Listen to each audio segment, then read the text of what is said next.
House Speaker Mike Johnson is back in Washington this week with a tough ask for his fellow Republicans: accept a funding deal that Democrats pushed for or risk another painful, prolonged government shutdown. 2 days after a partial lapse in federal funding, the House returns Monday to prepare a vote that many GOP lawmakers are already dreading. Republicans are under pressure to give final approval to a deal between President Donald Trump and Senate Democrats that temporarily extends Department of Homeland Security funding for 2 weeks, alongside a broader full-year spending deal, so the two parties can negotiate over Democrats' demands to rein in immigration and customs enforcement tactics. The final vote is expected as early as Tuesday, which would allow federal workers to avoid feeling any major effects of the shutdown. But even with Trump endorsing the package, several GOP hardliners are revolting against the idea. One, Rep. Ana Paulina Luna of Florida, has been adamant that she will not support any funding deal if it doesn't include a strict voter ID law, something Senate Democrats would not support. The push by Democrats to enact reforms to ICE practices comes after the recent killings of Renee Nicole Good and Alex Preedy in Minneapolis. The fact that the White House was willing to cut the deal with Senate Democrats underscores the Trump administration's desire to avoid another drawn-out federal funding fight. It also served as a tacit acknowledgement of the political risks of ignoring the public outcry in the wake of the killings.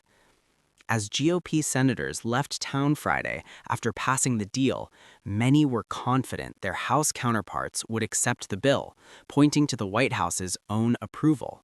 The president saying, "This is the best that we can do and that it's really important to get government going once again," I think that's going to carry a lot of weight with our conservative friends in the House, Senator Mike Rounds said Friday. He stressed that Republicans would have their own DHS demands during negotiations, such as ending so-called sanctuary cities where local officials do not enforce certain federal immigration laws. I just can't imagine the folks in the House are going to say, no, we're going to shut down government just simply because we're trying to find a path forward where we can actually address sanctuary cities as well, the South Dakota Republican said. Every vote matters in Johnson's slim majority. The Louisiana Republican can afford to lose only 2 defections on a party line vote. That margin will soon be even lower. House Democrats elected another member from Texas, Christian Menifee, in a special election over the weekend. Once Menifee is sworn in, Johnson can afford only a single defection. Top House Democrats, for their part, have communicated to Johnson they are not inclined to help him advance the deal that Trump made with Senate Democrats. House Minority Leader Hakeem Jeffries told Johnson during a call Saturday that Democrats won't help Republicans pass the bill if they attempted to fast-track the measure Monday, according to 2 sources familiar with the call. After that move, Republican leaders decided to not attempt that fast-tracked process and will instead proceed through regular order, which will require near unanimity within the House GOP to advance the bill. A key step in that process will take place Monday, when the House Rules Committee meets to tee up a critical procedural vote that allows Johnson to bring the package to the floor. That committee vote is not guaranteed to pass, as the panel includes hardline conservatives like Reps. Chip Roy of Texas and Ralph Norman of South Carolina. Neither member returned CNN's requests for comment over the weekend. Dozens of House Democrats have already declared they would oppose the deal, including Texas Rep. Greg Casar, who leads the Congressional Progressive Caucus. "My Progressive Caucus colleagues and I have been clear: not another cent to ICE until we stop the chaos and the lawlessness. If this comes to the House, I'm voting no," Casar wrote on X on Friday. However, on a private caucus call Sunday evening, some Democrats voiced support for the government funding deal, according to 3 sources familiar with the call.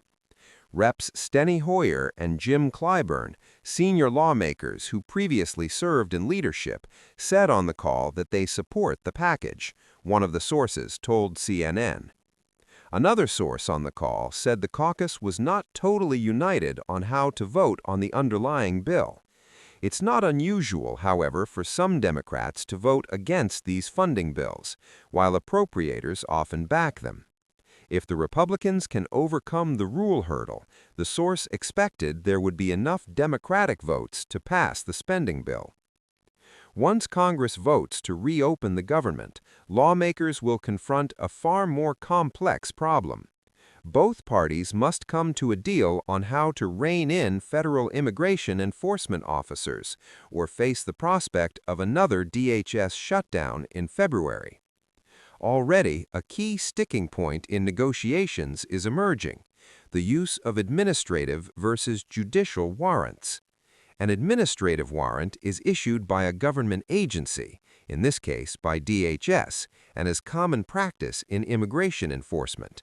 A judicial warrant is a court order signed by a judge or magistrate and is typically used in criminal investigation for search, seizure, and arrest. Democrats are calling for the adoption of judicial warrants in immigration enforcement, a condition Republicans say is a non-starter.